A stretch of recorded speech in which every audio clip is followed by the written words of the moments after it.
షిరిడి సాయిబాబా వ్యవహారం ఏదైతే సాయిబాబా ముస్లిము ఆయన ముస్లింలు ఓన్ చేసుకుంటున్నారు కాబట్టి ఆయన ముస్లింల తరపున మనకు తప్పు చేశాడు అంటూ హిందువుల వైపు నుంచి ఈ మధ్యన హిందూ సంఘాలు కొంతమంది తీవ్రమైనటువంటి వ్యాఖ్యలు చేయడం, సోషల్ మీడియాలో పోస్టులు పెట్టడం, విపరీతమైనటువంటి విమర్శలు చేయడం, ఒక వ్యతిరేక ఉద్యమం చేయడం, ఇదంతా ఆంధ్రాలోనే జరిగింది. మహారాష్ట్రలో జరగలేదు, తెలంగాణలో అంటే ఇక్కడ ఆంధ్రా నుంచి వెళ్ళినటువంటి తెలంగాణలో ఉన్నటువంటి తెలుగు రాష్ట్రాల్లోనే జరిగింది. చివరికి దాని మీదన షిరిడి సాయిబాబా భక్తులు పోలీస్ కంప్లైంట్ పెట్టడం, పోలీసులు నోటీసులు ఇవ్వడం, ఇదంతా చూసాం.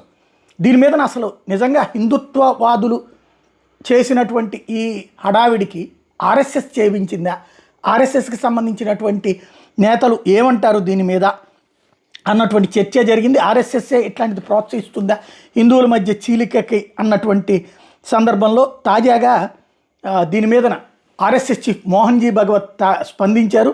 విజయవాడలో 100 సంవత్సరాల ఆర్ఎస్ఎస్ భవిష్య భారతం అన్నటువంటి అంశం మీదన జరిగినటువంటి మీటింగ్కి అటెండ్ అయిన ఆయన అక్కడకు వచ్చినటువంటి ఇంటలెక్చువల్స్ అడిగిన ప్రశ్నకి సమాధానంగా అసలు ఆయన్ని ప్రత్యేకించి సాయిబాబాని వేరే దృక్పథంతో చూడాల్సినటువంటి అవసరం లేదు, ఆయన ఏ ముస్లింలు ఓన్ చేసుకోరు, ఆయన ప్రత్యేకించి హిందువుల కోసమే పనిచేశారు, ఆయన చేసినటువంటిది అనేక అద్భుతమైనటువంటి పనులు చేశారు, పబ్లిక్కి ఉపయోగపడేటటువంటి అనేక కార్యక్రమాలు చేశారు, ఆ రోజుల్లో ధర్మాన్ని గురించి ఆయన మాట్లాడారు, అదే సందర్భంలో హిందూ ధర్మ పరిరక్షణ కోసం మాట్లాడారు.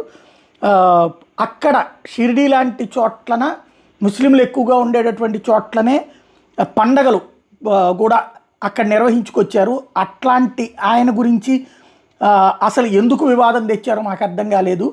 అది వివాదపడాల్సిన అంశం లేదు.